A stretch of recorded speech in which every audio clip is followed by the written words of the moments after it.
My name is Oscar Sobakti, a news and business presenter at TRT World. Hello, welcome, and hoş geldiniz.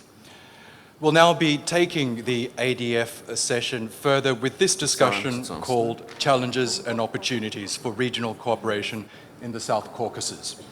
The South Caucasus faces a historic opportunity for stability following recent developments, including the advancements in the peace process between Azerbaijan and Armenia and the ongoing normalization efforts between Turkey and Armenia. These efforts, combined with Georgia's increasing role in regional cooperation, present significant prospects for the region's future. Now, this panel will examine the dynamics of the South Caucasus, exploring both the opportunities and obstacles for regional cooperation and the path towards sustainable and inclusive development in a fragmented world.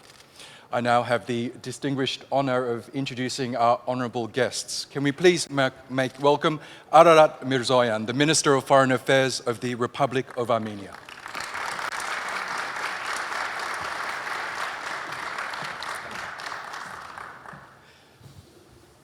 Next, we have Ջեյհուն Բայրամովը, who's the Minister of Foreign Affairs of the Republic of Azerbaijan.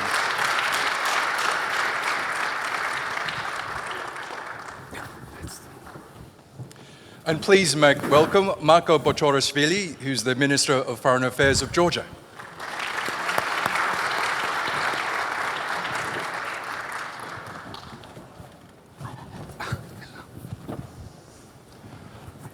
And thank you all for being with us today. I know you're extremely busy people, so if I can get straight into it. Ջեյհուն Բայրամովը, if I could begin with you.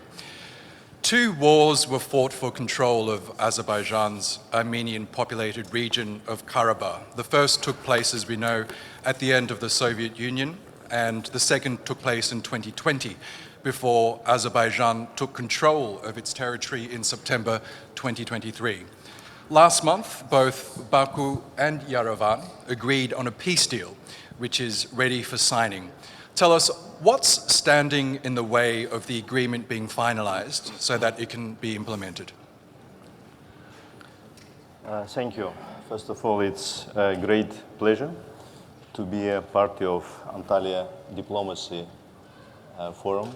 So I had a chance to participate in all forums, and we're very pleased and happy with the ever-growing role of Antalya Diplomacy Forum, and this becomes truly the center of discussions about the most pressing issues in the global agenda. And I would like, first of all, to thank my esteemed colleague and brother, Minister Hakan Fidan, for the invitation, and congratulate him and his team for the excellent organization of the forum. So back to your question, so you are absolutely right that as a result of the end of the armed conflict between Armenia and Azerbaijan in the region in South Caucasus, the historical opportunities for normalization appeared. And right after the end of the 44 days patriotic war and liberation of Azerbaijani previously occupied territories, shortly after this, Azerbaijan suggested to Armenia to start the normalization process and start talking about the peace agreement. So it was Azerbaijani initiative back in 2021 at the beginning. In February 2022, Azerbaijan proposed 5 basic principles for the future peace agreement. And starting from October 2022, we start physical, let's say, engagement with the Armenian side, many rounds of negotiations, exchange of documents in respect of the draft text. And as you correctly mentioned, last month, we, two parties, after almost 2.5 years, concluded the text of the peace agreement, which we consider extremely important development and serious milestone. About the further steps which are necessary in order to be implemented for the full finalization of this process, a signing of the peace agreement. So this is again long-standing and consistent position of the Republic of Azerbaijan, which is our counterparts, our partners in Armenia are well aware. This is, first of all, to dissolve the obsolete and dysfunctional Minsk process-related institutions, better known to the public as a Minsk group, but in reality this is a bit wider. And of course, at the same time, to make necessary changes to Armenian constitution in order to eliminate territorial claims to Azerbaijan. So we believe that with these necessary steps, there will be no additional obstacles in the way of finalization and signing of the agreement on establishment of peace and interstate relation between two countries. Ararat Mիրզոյան, after Azerbaijan and Armenia successfully wrapped up peace talks last month, your foreign ministry issued a statement saying that the peace agreement is ready for signing. You've just heard from your Azerbaijani counterpart some of the concerns that Baku has before signing this deal. Is Yerevan willing to address those concerns? And what issues do you have with the deal, if any? Well, thank you very much for the invitation. I would also join my colleague in expressing appreciation to the organizers of this fantastic diplomatic forum. Coming to your question, it's a matter of an approach. I don't think that digging too deep into the past would be constructive right now and would help all of us to come to a constructive and beneficial for everybody solutions. I would rather prefer to focus on the present and on the future, because if we focus on the obstacles, if we focus on the issues of history, if we start discussing which territory belonged to whom, I don't know, 100 years ago, who killed more people of the other nationality, I think we would jointly come to another conflict. Meanwhile, the desire of the government of the Republic of Armenia and the people of Armenia, at least from our side, is to build lasting peace in our region, including, and first of all, we are discussing the relations and normalization with Azerbaijan. You are completely right. We succeeded, after long negotiations, we succeeded to agree over the text of draft peace agreement. And we also suggested to immediately start consultations on aiming to define the venue and the time, the data for signing the peace agreement. Is this peace agreement, is the agreed text answering to all possible questions? Of course not. And I believe there is no single agreement in the world that answers to all possible questions and covers all possible issues. This is a basis, this is a start of relations. And of course, there are many remaining issues, and we can continue our discussion regarding all issues. We can continue exploring new possibilities of cooperation, because it's just a start. And it's important to note that in this agreed text of the agreement, we have a provision which says that we are establishing a bilateral commission to discuss all the other issues, including the, issues that may rise regarding the interpretation of this or that provision of the agreement, discussion of many other possible issues. And again, it's a matter of a decision, it's a matter of an approach. What are we as ministers of foreign affairs during this panel discussion suggest to our societies? What are we as countries suggest to the region, to the world? Is that digging again into the past, or building a joint future and prosperity for our citizens. So we are confident that we have all the preconditions, positive preconditions, to sign this agreement, to start a new stage of dialogue, a new level, or if I may, an open new era of relations, of peaceful relations and prosperity in South Caucasus and beyond, in larger region. So this is our approach. Minister Bayramov spoke about very concrete conditions or preconditions. You know, the Minsk structures. We have expressed several times our readiness to initiate the process of dissolution of Minsk structures. These structures can be dissolved when there is no conflict. So this is an interesting question. Do we have a conflict now or not? On the ground, no. We don't have a de facto conflict.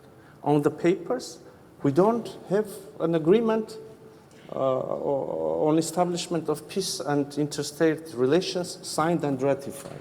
So we can continue to philosophize on this issue, but the solution for us, at least for us, is obvious. We should sign the agreement, put an end to this conflict in an institutional way, dissolve on the very same day, if you want. In the same, 10 minutes, one document after the other.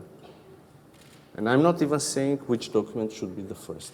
Let's sign the peace treaty.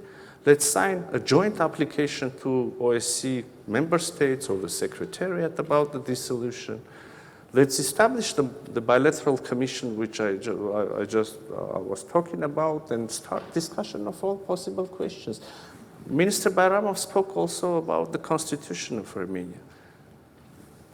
Okay, if you want, I can say, we do have a concern regarding the constitution of Republic of Azerbaijan, and we are not saying this just to have the in the principle of mirroring the issues. We are not saying this to have an equal condition or concern.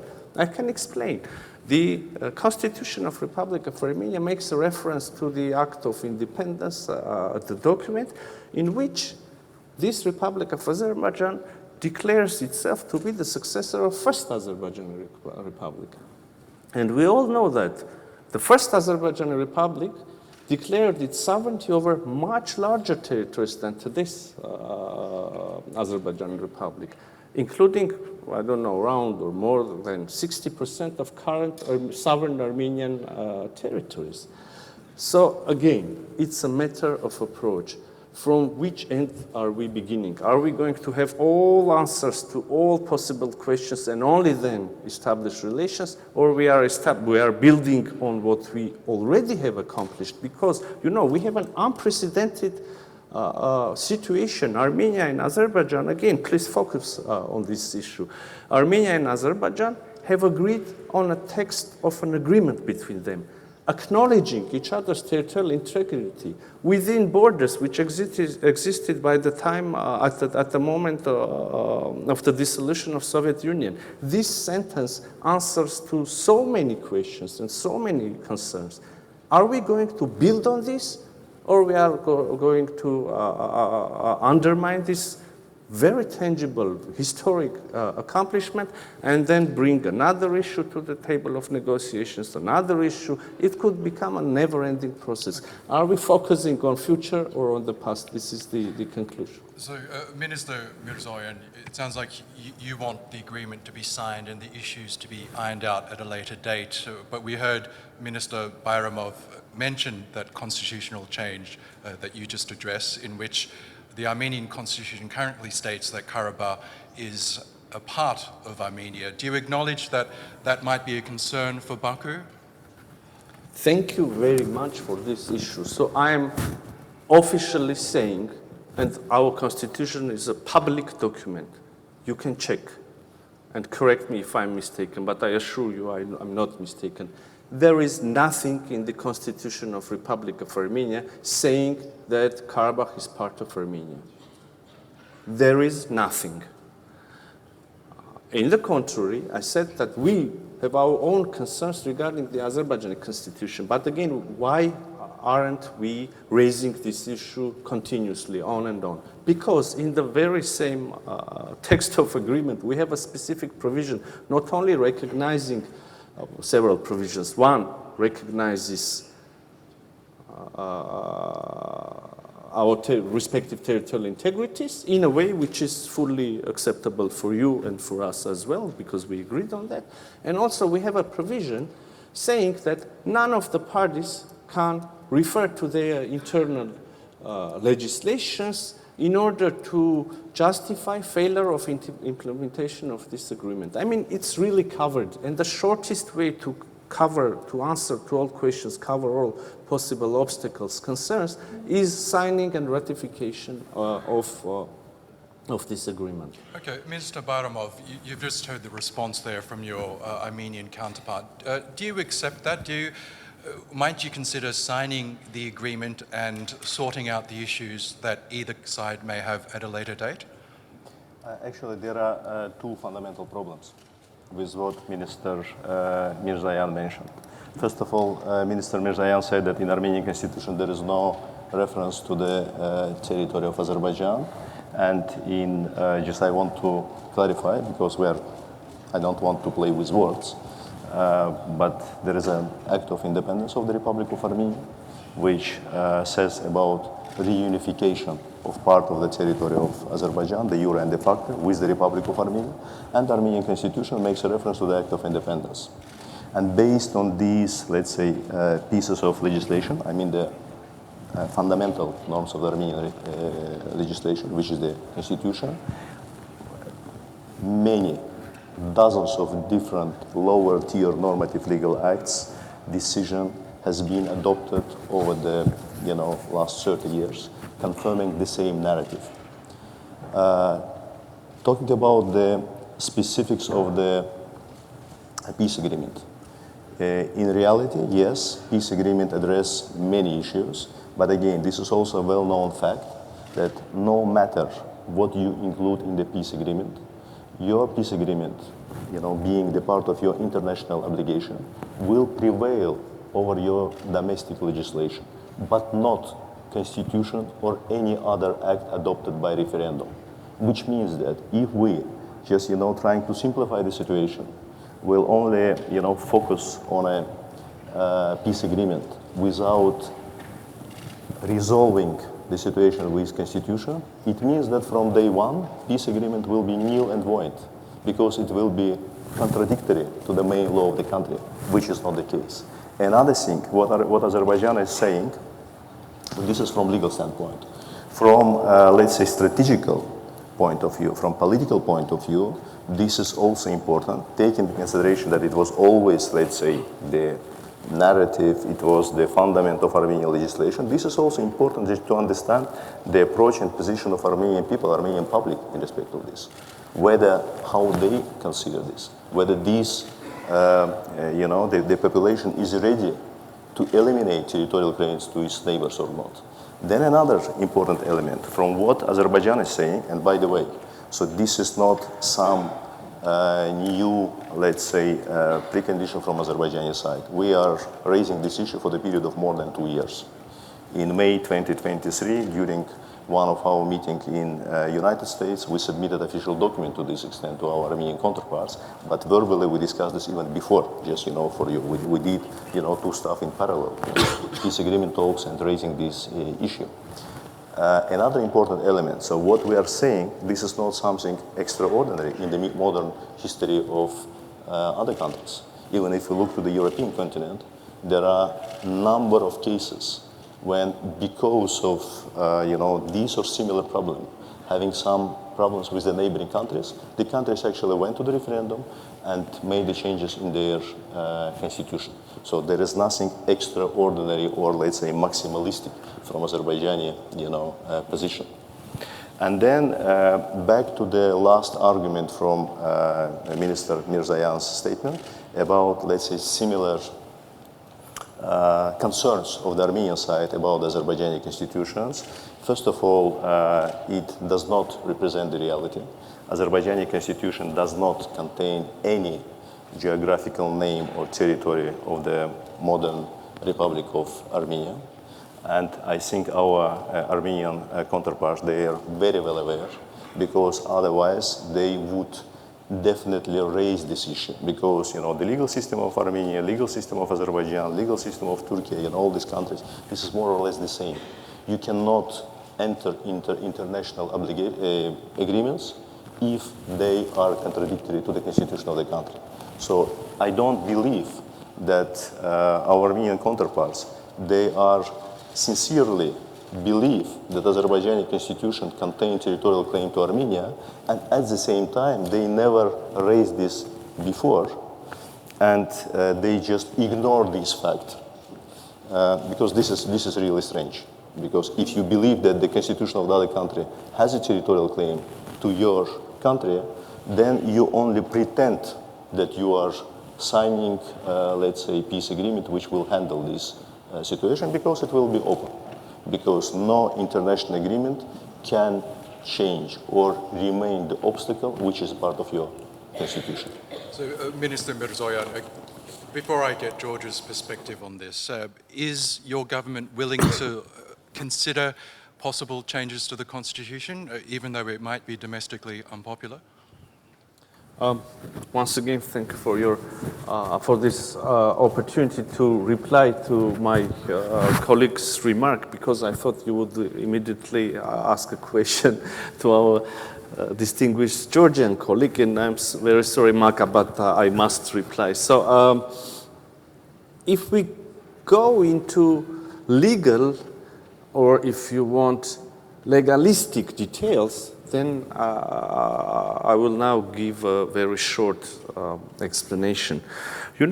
Legally, indeed, there is a reference in our preambular part of our constitution, but there is a reference to our Act of Declaration of Independence. No, but legally, only those provisions of our Declaration of Independence have legal significance and are imperative, only those that are literally quoted in the text in the body of Constitution. That sentence about which our colleagues from Azerbaijan have concerns is not quoted in our Constitution. There is only a general reference to the Declaration of Independence, saying that based on Declaration of Independence, the people of Armenia declares this, and then the body of Constitution. So, again, legally, in the world, there is only one body that has the right to interpret, to comment our Constitution, and it is the Constitutional Court of the Republic of Armenia. And last September, our Constitutional Court gave a conclusion regarding another document which was signed between Armenia and Azerbaijan, the regulation of joint works of respective border commissions on delimitation, basically. And in this regulation, it is mentioned that the delimitation is taking place on the basis of Almaty Declaration, which says the same, more or less the same sentence, that our borders are the same borders that existed between us as Soviet Socialist republics at the time of dissolution of Soviet Union. So once, last September, our Constitutional Court said, and it is a public document, that this principle, the principle of borders, which also means that we do not have territorial claims beyond that borders, this principle is fully complying to our Constitution, and that's it.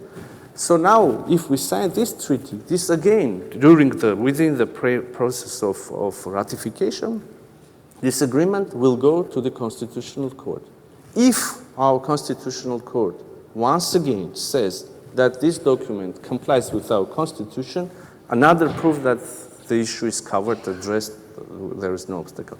If theoretically our constitutional court will say something else, that will be another situation. We will come back to you and we will discuss other possibilities. That's it. But again, you know, it's a matter of political will. It's a matter of orientation. It's a matter of focusing the subject on which we are focusing. Are we building peace? Are we going to use the opportunities, or are we going to close the process having the concerns? If we do have will to use the opportunities, we will find a way. By the way, and again, yeah, that's it. I'm sorry, Malka, I was a little bit longer This would be a great time to get Georgia's perspective now, because it does sound like we are at a bit of an impasse, even though a peace deal was agreed last month. Marka Bochorisvili, Georgia has expressed interest in playing a mediating role in the region. How can Georgia facilitate dialogue and cooperation among South Caucasus countries? And what specific initiatives or projects is Georgia promoting to enhance regional integration?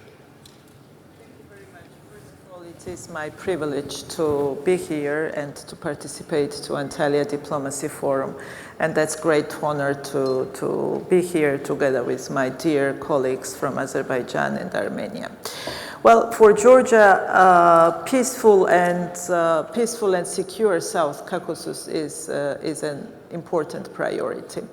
We do acknowledge that our region has huge potential, and in order to fully exploit that potential, we do need sustainable peace and long-lasting peace in our region.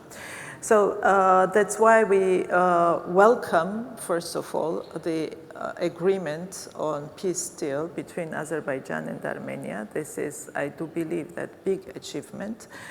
And we also need to highlight that traditionally exceptional good relationship that Georgia enjoys to have with both neighbors, Armenia and Azerbaijan. With Azerbaijan, for decades, we have a strategic partnership based on that friendship and very good cooperation. And this is a very strong asset that we have in the region. With Armenia, again, we enjoyed traditionally very good relationship, which was upgraded recently to strategic partnership. And this is also a very big asset that Georgia has in this situation. And we have sincere interest to promote peace and stability in our region. And that's why we are always saying, and I will repeat it here, that Georgia is the place where both Armenia and Azerbaijan can rely on and can feel that we will provide all possible means to facilitate dialogue in our region, to facilitate cooperation in our region. As I mentioned from the beginning, South Caucasus has huge potential regionally to promote different partnerships and to contribute to wider peace, security, stability, economic cooperations. And we need to cooperate among ourselves to find common topics, to find common issues. That is kind of our daily life in our region, and to start talking about that. And that is, I think, essential that we can do at this stage. And again, Tbilisi is always ready, and I will repeat it here, on any level, on any topic, to start and facilitate conversation. I will not start listing of the issues that we can discuss. There are plenty of things that we need to cooperate, we need to discuss among ourselves, and I do believe that first thing, that political will and intention from both sides that exists, and we do see that that exists, is essential to promote that dialogue between South Caucasus countries. I would not exclude Georgia, and I would not put Georgia only as a kind of country that is in the middle, that is talking to Armenia or talking to Azerbaijan and trying to play that only mediating role. This is our life as well, and we consider that we are also part of this process on an equal kind of level, because this is our common interest to promote peace, security, stability, and good cooperation in our region. Thank you, Minister. At this point, I'd like to hand the floor over to our responder from the floor, Nigar Göksel. She's the Turkey Director at the International Crisis Group. Nigar, a lot to digest there. Please give us your thoughts. There we go. Yes. Oh, one moment. Sorry. It's a great privilege to follow the distinguished ministers on this very significant platform. I see my role today as weaving together some of the threads that they've laid out, my takeaways, and adding some reflections from the peace and security debates about this issue that are taking place elsewhere. So let me begin by celebrating and congratulating the ministers of Azerbaijan and Armenia for agreeing on the peace deal text. I know that that took an enormous amount of intellectual effort as well as political leadership. And I think it's particularly noteworthy that it happened without external brokering, so that it was a bilateral process. And I think this also points to the regional ownership factor that the Turkish diplomacy has been underlining.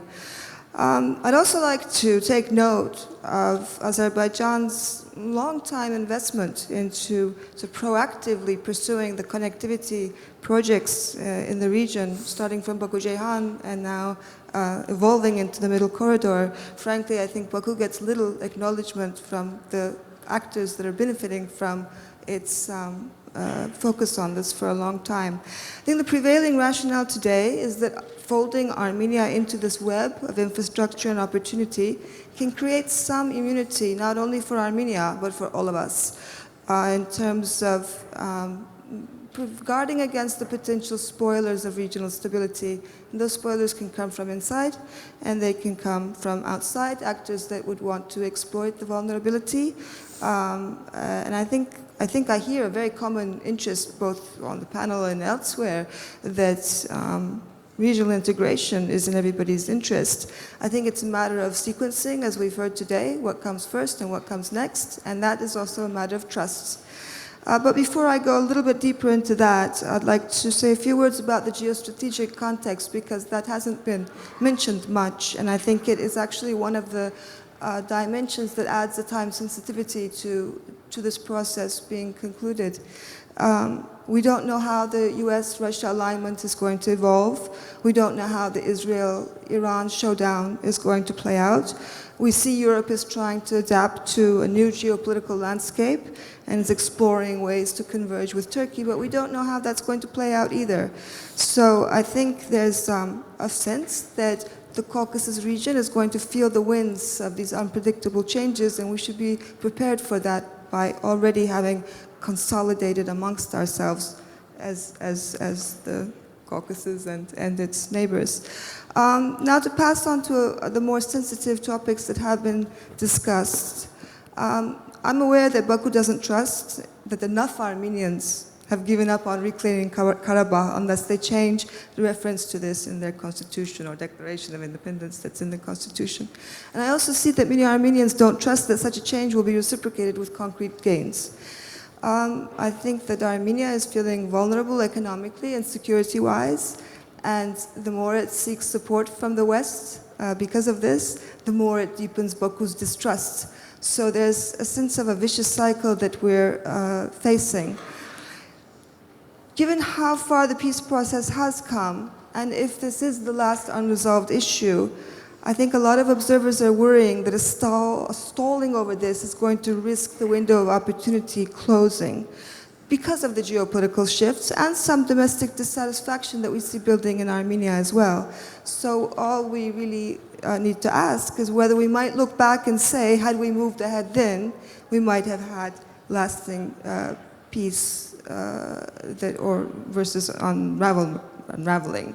So I guess my question to Azerbaijan is that if this constitutional change can only realistically happen in 2027, which is some of the debates are saying so, then are there interim steps or creative workarounds that can be taken to keep the momentum alive, particularly regarding connectivity, because the connectivity talks have stalled ever since Russia got engaged more in Ukraine, whereas the continuation of progress of that track of talks could actually continue in parallel about the railways and the highways and whatnot.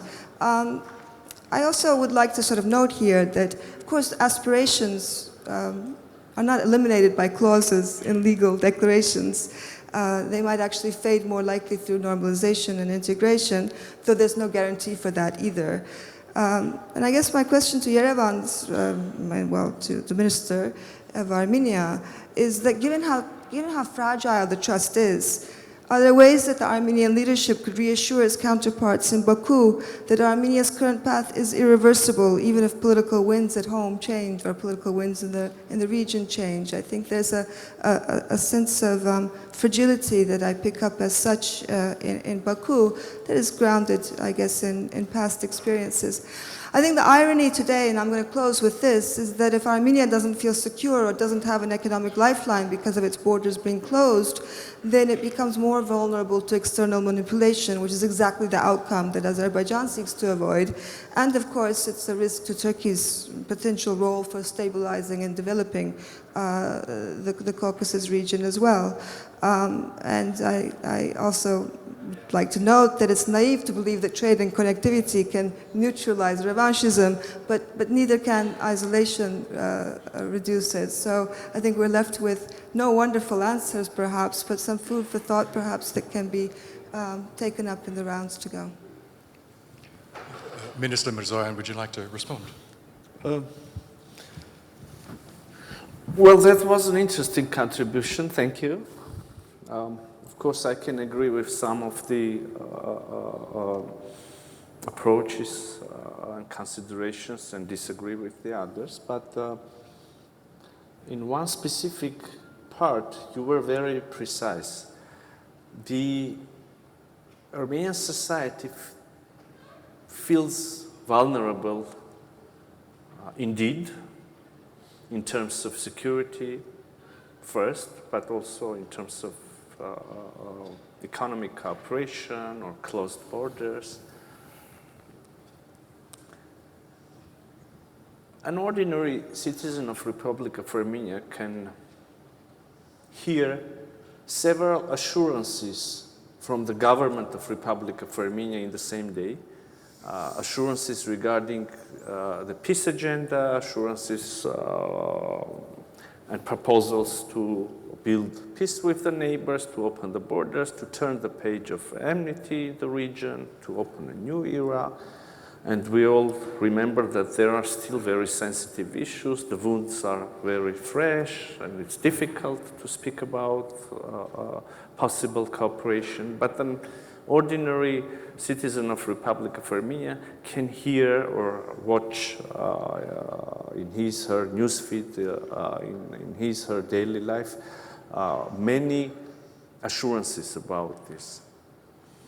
At the same time, an ordinary citizen of Republic of Armenia, in the very same day, can hear several threats, including threats to, again, to use the force, including threats not to acknowledge the territorial integrity, including threats which contain some claims on internationally recognized territorial integrity of Republic of Armenia from the Azerbaijani side. I don't know, on the level of member of a parliament, on the level of the media outlet strongly affiliated with the government, on the level of high officials. So there is this threat in the air. There is a choice for us, for our Azerbaijani friends, for our Georgian friends, for our Turkish friends. There is a choice to wait for another 100 or 200 years to see that the changes are irreversible, or to start a process of putting a brick and then another brick and then another brick, and in this way building a peaceful region here. Establish cooperation, I don't know, energy projects, transit projects. You touched upon the topic of the connectivity. I can also elaborate a little bit more on that. Internet cables, I don't know, tourism. There are so many ways of cooperation. And I believe Georgia can lead the region here. We can connect the two societies. Not only, I mean, the two societies of Armenia and Azerbaijan, but Georgia, but Turkey. We live in the 21st century. Again, it's a matter, and my hope is that I'm expressing this idea precisely. It's a matter of choice.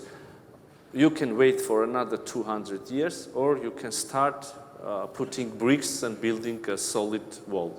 We choose cooperation. But we cannot cooperate with ourselves. There should be another neighbor on the other side willing to cooperate with us as well.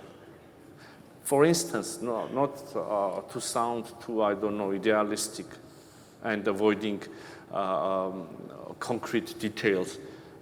I will bring an example. We just made a proposal to Azerbaijan regarding connectivity, according to which they gain access to our railway infrastructure. We gain access to their regional railway infrastructure.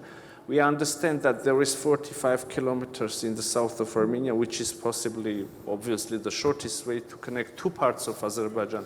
And we suggested to use, I don't know, modern technologies there, electronic scanners, which will allow us to avoid physical check of the goods, of the cargo, to use electronic declarations which can be sent, information which could be exchanged between respective agencies, again, allowing us to have this transit at its maximum possible speed, etc., etc. We made a very concrete proposal, no positive answer. Probably they have their grounded concerns, I don't know, but it's a matter of choice. Thank you. Okay. I'll ask Minister Bayramov to respond to that. Any response to what this minister has said? Absolutely. First of all, thank you for your analysis. And then you raised the topic and the issue of connectivity, what can be done at this stage. And I can confirm that this is the long standing position and the elements of the foreign policy of Azerbaijan is the best way to promote the security and well-being. This is good relations with your neighbors. And of course, economic integration. I mean, from this perspective, not only transport connectivity, transit, but also energy project, electricity cables, etc. So this is something which makes you interdependent in a good sense with your neighboring countries. And this is not only, let's say, the policy as a whole. This is something which has been successfully implemented by Azerbaijan with all neighboring countries. When we talk about East-West Middle Corridor, what, for instance, Azerbaijan, Georgia, together with Turkey did, this is not something which changed the region. This is not something which was very positive for the well-being of our people and societies. This is something which changed the whole map of the region, the major oil, gas, pipeline, east-west transportation corridor. The most recent example, this is of course implementation of Southern Gas Corridor. The second stage, with the finalization of which the number of countries which became the recipients of Azerbaijani gas from the Caspian Sea increased from 2 at the end of 2020 to 12 today, when on top of Georgia and Turkey, this is also 10 additional European countries. At the same time, we are quite actively expanding the north-south corridor, also with participation of Russian Federation and Iran. For all those years, due to the policy of Armenia, Armenia was out from all these projects, because I think one cannot imagine that when you have this type of conflict and occupation of your territory, you will be in a, let's say, economic engagement with the country. And of course, from the recent developments, and that's why at the beginning I said that the new opportunities finally race with the end of the armed conflict between Armenia and Azerbaijan.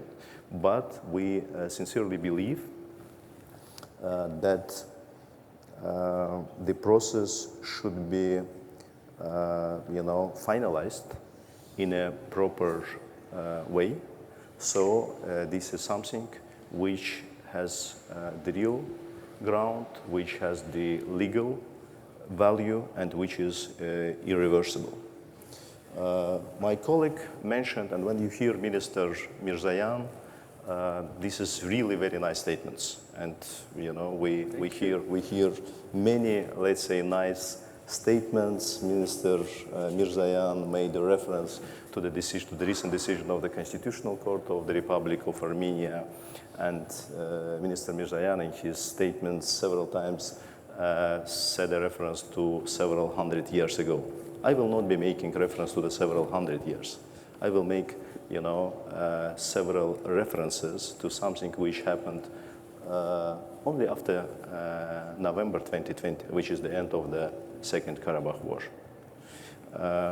Mr. Mիրզոյանը did not mention that when we talk about the importance and seriousness of this territorial claim in Armenian constitution, this is not something hypothetical. Based on this narrative, after November 2020, between the Republic of Armenia and the Republic of Azerbaijan, there are many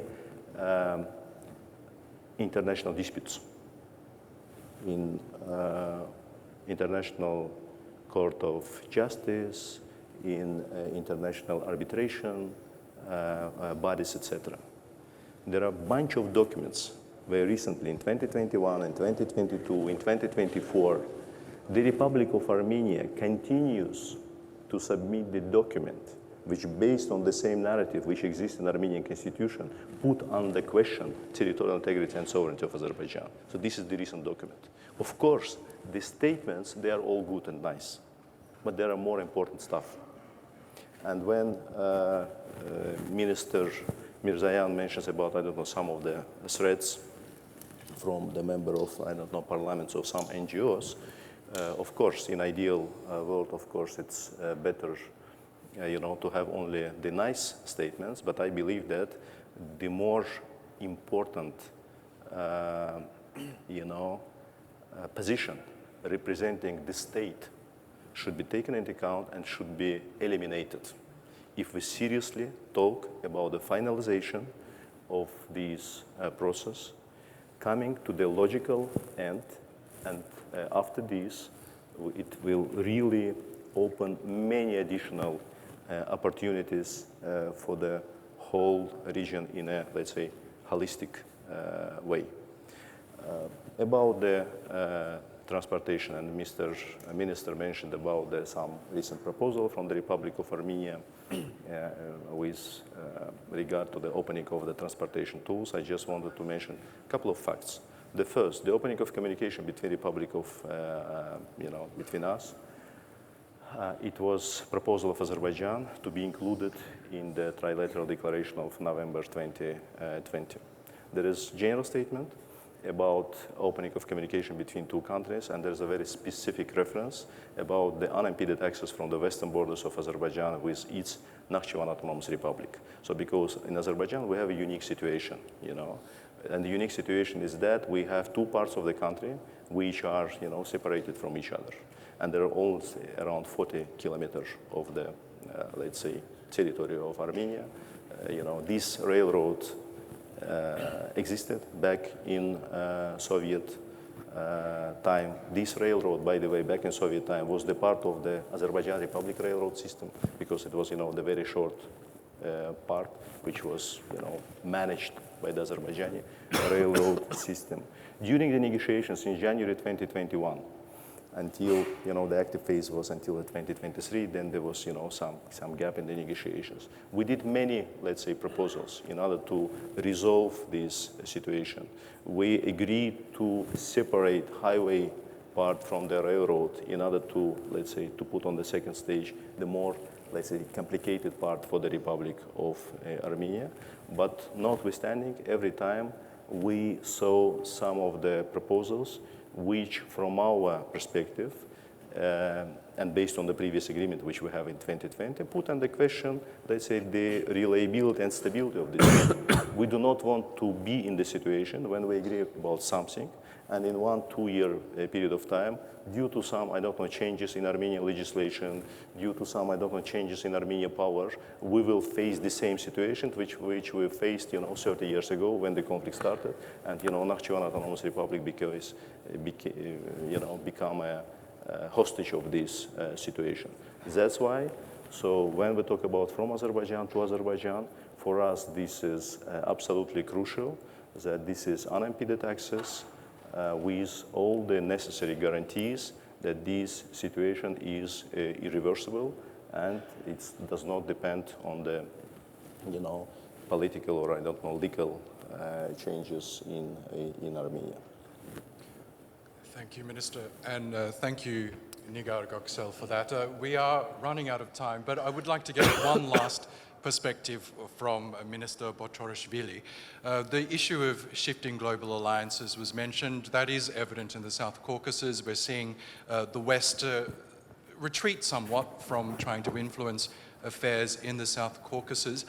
We know the 3+3 dialogue being spearheaded by Russia and Turkey has been looking to fill that void. This is the dialogue involving the countries on the stage here as well as the biggest neighbors of Iran, Turkey and Russia. Under the previous administration in Georgia, they had refused to become involved in the 3+3. Might you reconsider that stance and joining?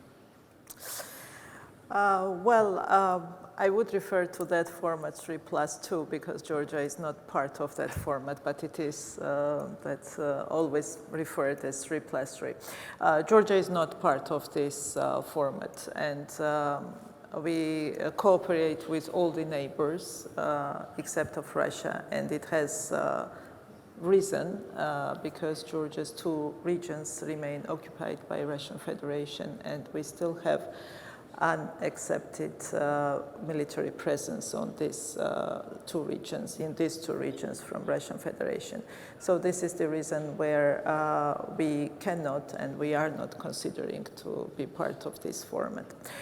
We have only one format with Russian Federation. This is Geneva International Discussions, where Georgia and Russia are talking to each other over the conflict, and there are United States, United Nations, OSCE, European Union represented in that format, and this is a very valuable format for us that allows us to discuss conflict-related issues. Otherwise, when we talk about region and regional cooperation, we have excellent cooperation with our other neighbors, with Armenia, with Azerbaijan, with Turkey, and we have excellent examples of that good cooperation. With Turkey, with Azerbaijan, we have implemented a number of important projects throughout decades that are very important for a small region, but they are also very important for a wider region. And when we're talking about kind of diversity also in the region, we have plenty of opportunities in that diversity. Like Georgia, Armenia, Azerbaijan, maybe we are different in many terms, but we have to find, especially when it comes, for example, foreign policy priorities. For decades, Georgia is pursuing a European integration path. We want to be part of the European Union. That allowed Georgia to bring into Georgian legislation more European standards and align more with European economic area. That is also an asset that could be beneficial for the whole region, and we are ready for cooperation with our neighbors in that terms as well, and to contribute to more regional cooperation and regional projects, but this is not the format of 3+3. It's good to get that clarification. I'm afraid that does bring us to the end of this discussion. Can we please thank our distinguished guests, Ararat Mirzoyan, the Minister of Foreign Affairs from Armenia, Ջեյհուն Բայրամով, the Minister of Foreign Affairs for Azerbaijan, and Mako Botorishvili, the Minister of Foreign Affairs for Georgia. Thank you so much, and thank you to all of you.